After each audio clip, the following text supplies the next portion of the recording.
All right, here we go. Chris, tell us about your cabin here, and what is it about the having a grouse camp and the grouse camp experience that's so special to the fall hunting season?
We've had this cabin for about 15 years, and I think what makes it great, the land is great, and the being able to hunt with the dogs is nice, but what makes it special is all the people that come up to it. Every weekend during the grouse season, it's kind of like a celebration, and we got a group of people that come up, and it's about being with all your buddies, it's about missing birds, it's about dogs on point, and it's about telling a few stories at the end of the day. Tell us a little bit about your bird dogs, and what is it about bird dogs that adds sort of an extra element or factor to a grouse hunting experience? When I was 9 or 10 years old, I saw my first dog point, and I was kind of hooked at that point. I grew up with an Irish setter that would find birds but did not point at all, and then I saw an English setter at a sportsman's store, or at a sportsman's show, and I think I looked at my dad and said, "Why don't we have one of those?" So then as soon as I could, I was in grad school, I got my first English setter, and I get dogs from a friend of mine, Jerry Coulter with Northwoods Bird Dogs. So I have 2 of his dogs, another one on the way, and the guys that all hunt up here, and girls, we've all kind of gone towards English setters, but there's lots of great breeds out there. The reason we like these is they're just very athletic, they have a great nose, and they're actually bred to be in the grouse woods. I would say we're much more dog people than grouse hunters. At the end of the day, we don't really tell stories about the birds we shot. It's more about the points and the dog work. In general, what is it about bird dogs that adds more to the overall grouse hunting experience for you? That's a good question. I personally probably wouldn't even hunt if it wasn't for being in the woods with the dog. In some ways, the dog kind of translates the language of the grouse. We can walk the trails, walk the woods, and we can bump a bird here and there, but the grouse dog, a good grouse dog, seems to kind of interpret or translate what's really going on with the bird, where they are, and it makes it an entirely different activity with the dog versus without. What is it about ruffed grouse and ruffed grouse hunting that makes it a special sport for you? Well, I'd love to be behind the dog anytime, but the thing about ruffed grouse is that they're a completely wild bird. You can't raise them in captivity. You can't, go to a grouse farm. They're really, really sporting, difficult to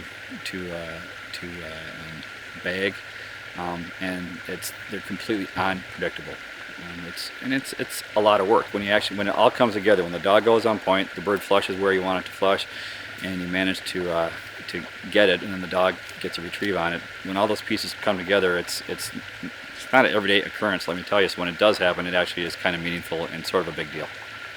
What do you think we need to do as grouse hunters to preserve these special sporting traditions for the future generations? I think land access is key. The thing that I like about grouse hunting is you can have a $100 shotgun and any kind of dog actually, and go in the woods, at least in Wisconsin, Minnesota, and Michigan, and find plenty of places to grouse hunt. I think as soon as land access becomes limited and it becomes, you have to pay a lot of money to join a club to go grouse hunting, then I think we're in trouble. So the key is plenty of public access land, and then it's just a matter of a pair of boots and just going hunting. One last question. If you're talking to a new hunter, a young hunter, somebody that's thinking about getting into grouse hunting, what would you tell them? Another good. Getting into grouse hunting, I'd find a mentor, find someone that's done it before. Not that it's not fun learning on your own, but if you find someone that could take you out, you could learn a ton in just a weekend. And then I would also recommend a good pair of boots and topo maps, and just get in the woods. The birds aren't going to be on the road. Get in the woods and start walking. And if you can get a dog will teach you more about grouse hunting than you will learn on your own, but the key is just getting in the woods.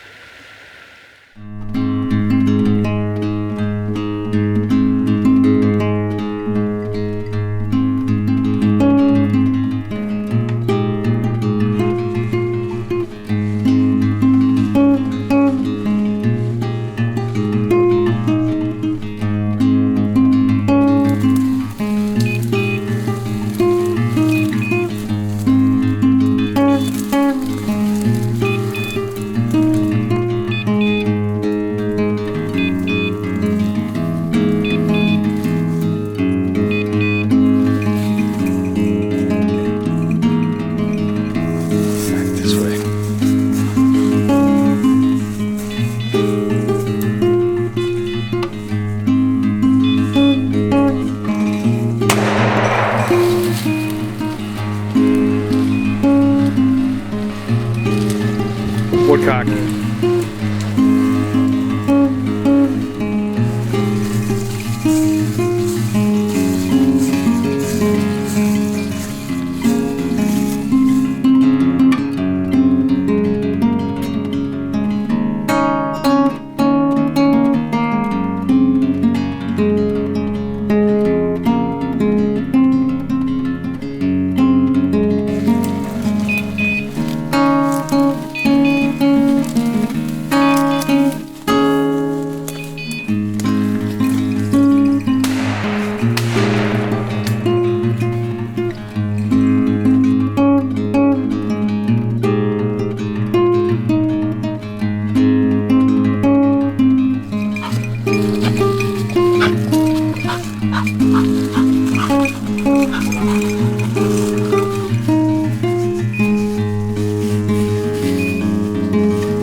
I hear a moose. That's a moose mating call, Randy.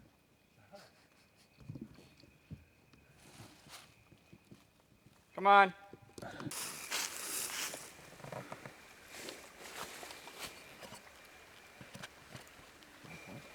No.